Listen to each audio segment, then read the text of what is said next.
I want you to consider the following. If someone grew up in a town that was run by a cult, somewhere in the United Kingdom, somewhere in the north of England, near the border with Scotland, the English language spoken there was a dialect of the 1700s. Let's say someone flees from that cult because she realizes this is bad. Listen to this. She never really had contact with people from the outside world. She knew the outside world existed, but she never had contact with them. So once she got outside and she began to interact with people, people looked weird at her. It was the English language, it was British English, but it was a very a dialect of the 1700s. So she used very old-fashioned words. But people saw she was very young, so they were confused by it. Now, I want you to remember this parable. Consider the following. You grew up in the world, which is run by pagans. The pagan rules of the world, they worship the beast. So they conform society in the image of the beast. That's what they're doing.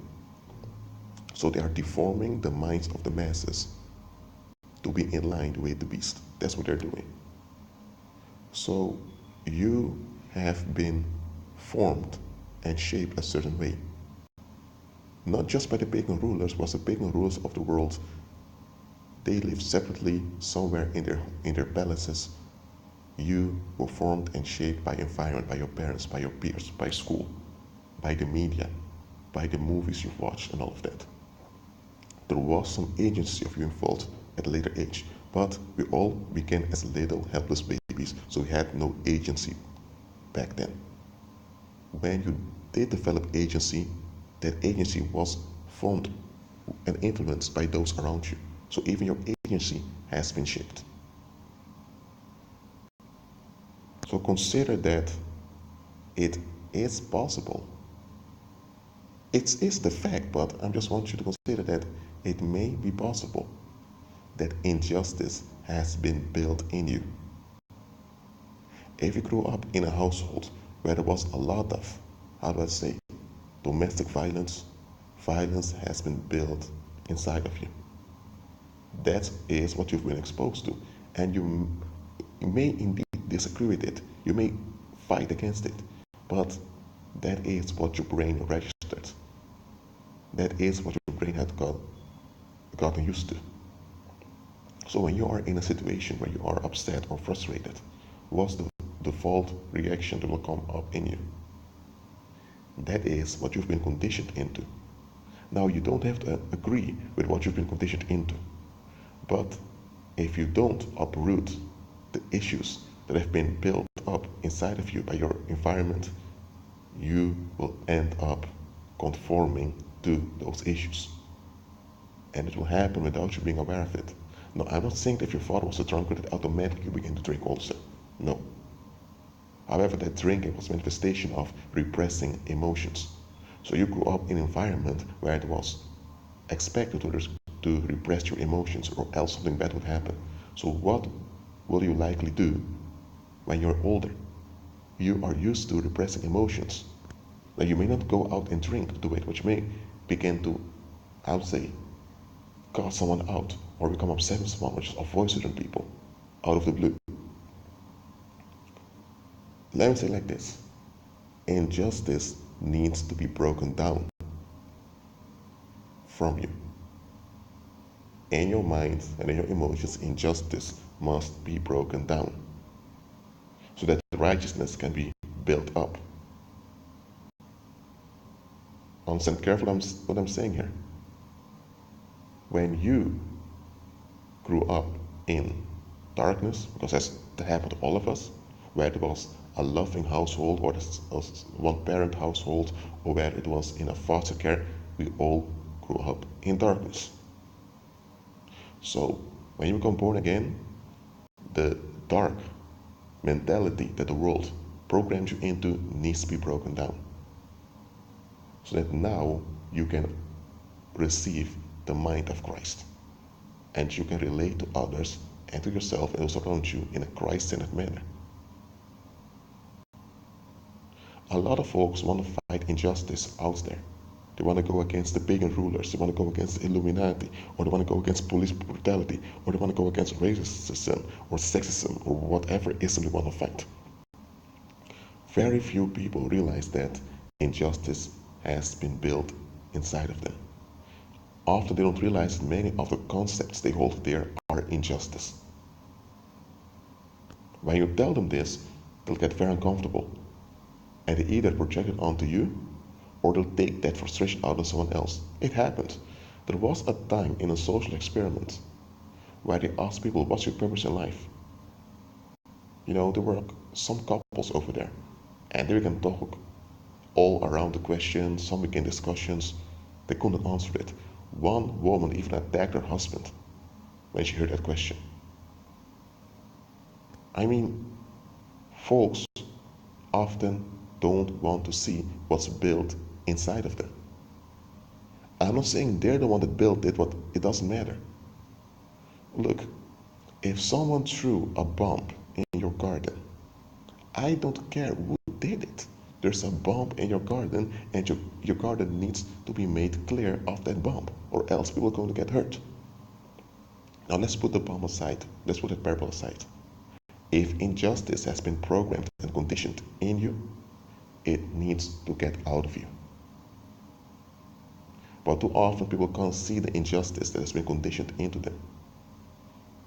Even if they're aware that they grew up in an environment that was a bit weird, they may reject the environment, they reject their upbringing, but it doesn't mean that the injustice built inside of them is gone. Because listen to this. When you develop coping mechanisms against injustice, those coping mechanisms by themselves can empower the injustice you're fighting against. Why? Because your focus is on the injustice. So you're energizing the injustice by coping. You get what I'm saying here? So, for example, someone can have grown up in a household where, let me say this, where people used to avoid issues at all costs. Now, at a later age, he may resent that. But now, he sees others doing things he doesn't want, and he automatically lashes out against them, because it's very clear. Now what happened? He is now operating in injustice, because he has a will, and that will is frustrated, and he acts out. Why? Because he's against people avoiding issues. So he thinks by acting out, he's addressing the issue. But by doing that, he's being passive-aggressive towards others. Passive because he doesn't want to evaluate his own thinking. So that's wrong already. And aggressive because he wants to defend his will at all costs. And here's the thing. The household he grew up in, where people avoided issues, in that it was so that people wanted to protect their will at all costs. And he's doing the same thing, but he's not aware of it. Why?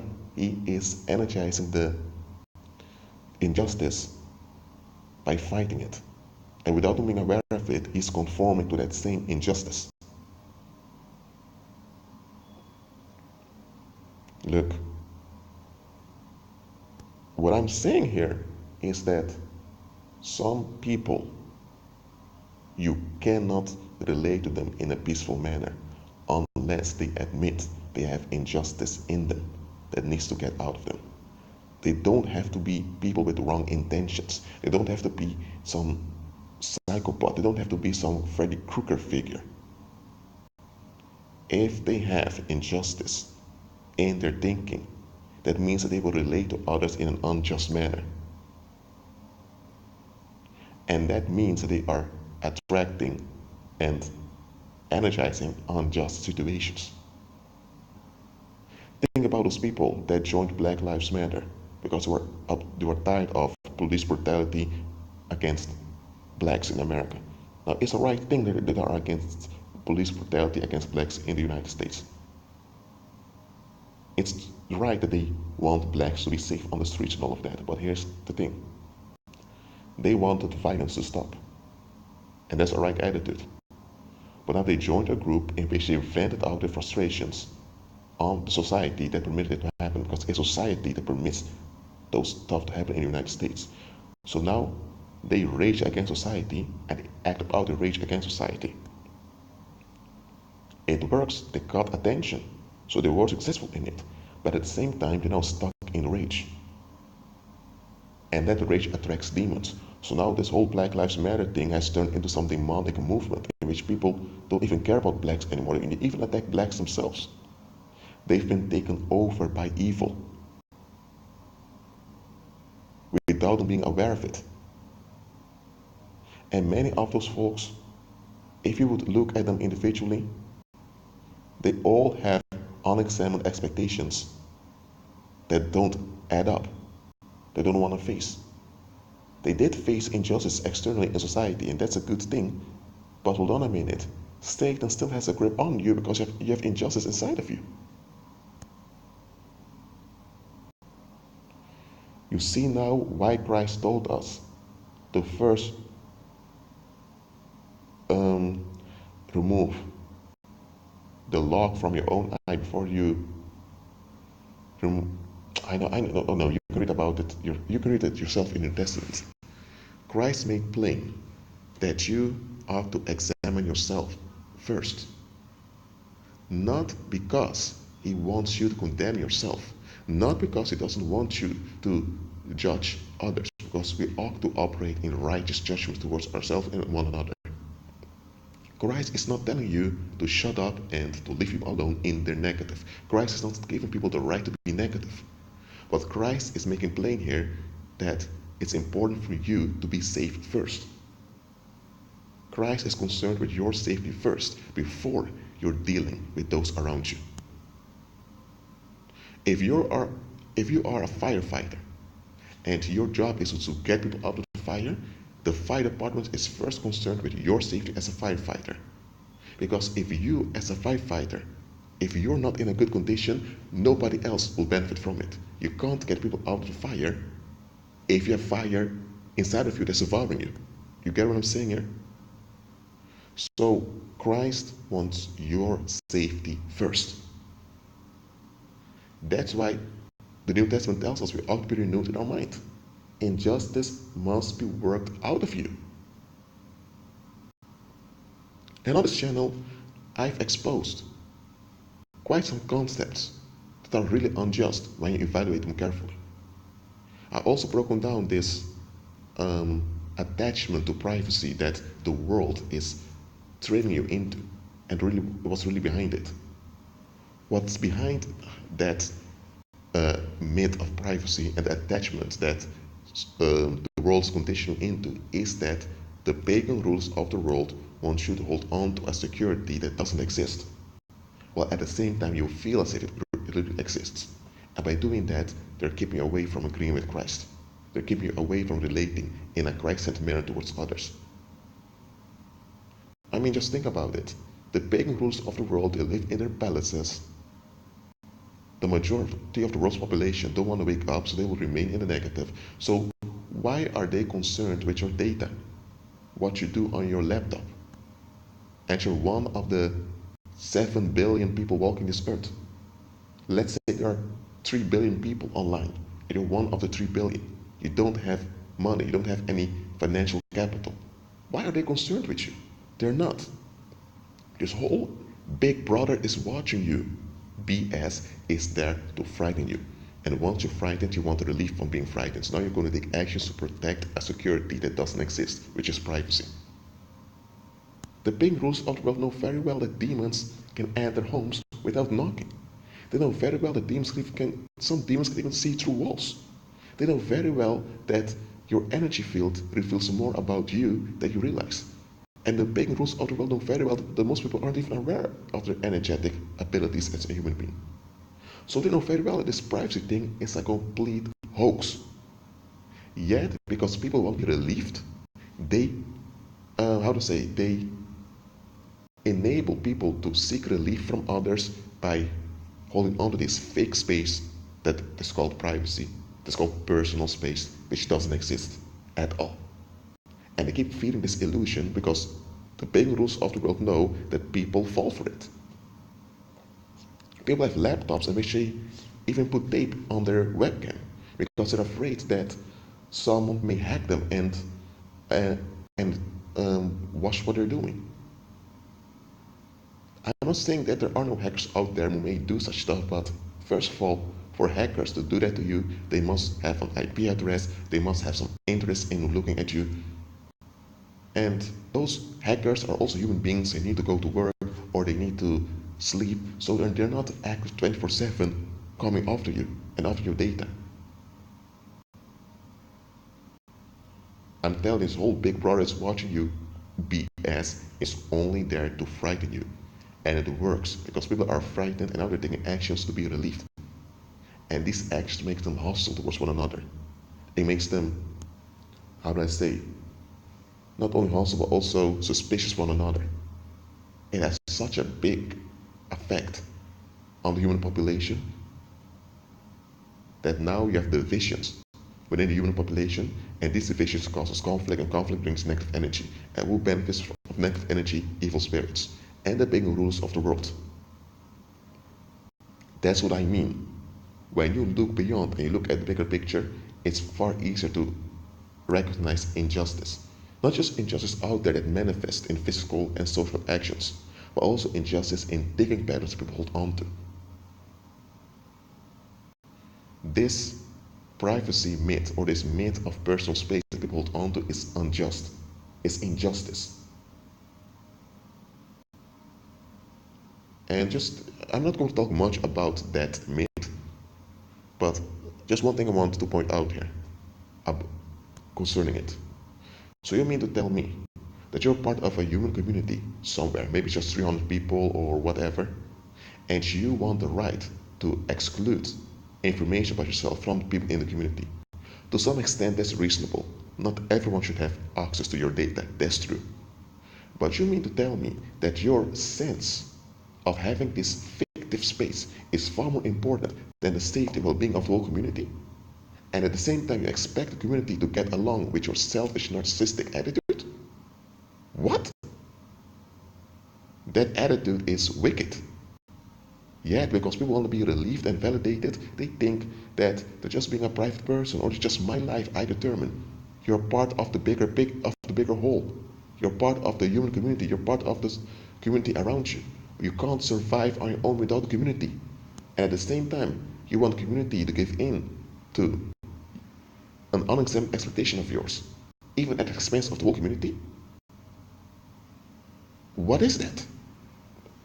But anyway, just realize that there is injustice that has been built inside of you. And that's why you ought to walk by faith and agree with Christ that justice is worked out of you and is replaced with the righteousness of Christ. If you have 5 people walking in injustice,